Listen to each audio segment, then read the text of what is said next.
వివాహేతర సంబంధం బయటపడుతుందనే అనుమానంతో ఓ మహిళపై ప్రియురాలు హత్యాయత్నానికి పాల్పడ్డారు. అనకాపల్లి జిల్లా మునగపాకలో ఈ ఘటన జరిగింది. దీపిక అనే వివాహిత పిల్లలతో కలిసి మునగపాక ఎన్టీఆర్ కాలనీలో నివాసం ఉంటున్నారు. ఆమె ఇంటికి పక్కనే రాజ్ కుమార్, సరిత దంపతులు నివసిస్తున్నారు. అచ్యుతాపురంలో ఓ కంపెనీలో రాజ్ కుమార్ విధులు నిర్వహిస్తుంటారు. భర్త డ్యూటీకి వెళ్లిన తర్వాత సరిత తన ప్రియుడిని ఇంటికి పిలిచేదని సమాచారం. ఈ విషయం గమనించిన దీపిక అక్రమ భాగోతాన్ని రాజ్ కుమార్ కు చెప్పేస్తుందన్న అనుమానంతో సరిత ఆమె ప్రియుడు హత్యాయత్నానికి దిగారు. రాత్రి 10:30 సమయంలో ప్రియురాలు దీపిక ఇంట్లోకి చొరబట్టారు. ఆమె నోట్లో గుడ్డలు కుక్కి కాళ్ళు చేతులు కట్టేసి ఇనుప రాడ్లతో దాడి చేశారు. అదే సమయంలో రాజ్ కుమార్ డ్యూటీ ముగించుకుని ఇంటికి వచ్చారు. తన ఇంట్లో ఎవరూ లేకపోవడం, పక్కింట్లో శబ్దాలు రావడంతో అక్కడికి వెళ్లి చూడగా దీపిక రక్తపు మడుగులో అపస్మారక స్థితిలో కనిపించింది. రాజ్ కుమార్ పోలీసులకు సమాచారం అందించడంతో మహిళను ఆసుపత్రికి తరలించారు. బాధితురాలి ఫిర్యాదుతో సరితతో పాటు ప్రియుడు శాంతిరాజ్ను పోలీసులు అరెస్ట్ చేసి రిమాండ్కు తరలించారు.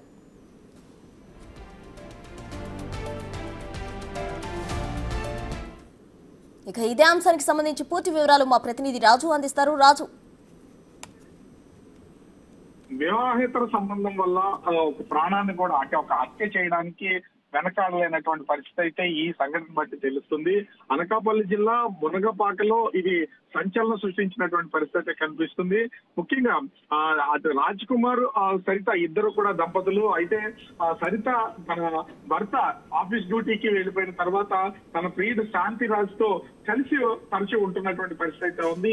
ఈ ఘటనని పక్కింట్లో ఉన్నటువంటి దీపిక అనే మహిళ చూసినటువంటి నేపథ్యంలో తన భర్తకి ఎక్కడ చెప్పేస్తారనే ఉద్దేశంతో అటు శాంతిరాజు, సరిత ఇద్దరు కూడా ప్లాన్ చేసుకుని ఆమెను హత్య చేసే ప్రయత్నం అయితే చేశారు. దీనిలో భాగంగానే 10:30 సమయంలో ఒంటరిగా ఉన్నటువంటి దీపిక మీద రాడ్డుతో దాడి చేసి హత్య చేయడానికి ప్రయత్నం చేసినటువంటి పరిస్థితి ఉంది. అదే సమయంలో సరిత హస్బెండ్ ఇంటికి వచ్చినటువంటి సరిత హస్బెండ్ రాజ్ కుమార్ ఇంట్లో భార్య లేకపోవడం చూసి పక్క ఇంట్లో నుంచి శబ్దాలు రావడంతో ఒక్కసారిగా అక్కడికి వెళ్ళి చూశారు. రక్తమరినటువంటి దీపికను రాజ్ కుమార్ హాస్పిటల్ కి తరలించి పోలీసులకు అయితే సమాచారం అందించారు. వివాహేతర సంబంధం పెట్టుకున్నటువంటి ఆ సరిత తన భర్తకి ఎక్కడ ఈ విషయం తెలిసిపోతుందనే ఉద్దేశంతో ప్రియుడితో కలిసి ఈ హత్య చేయడానికి పాల్పడినటువంటి పరిస్థితి కనిపిస్తోంది. Right Raju, thank you.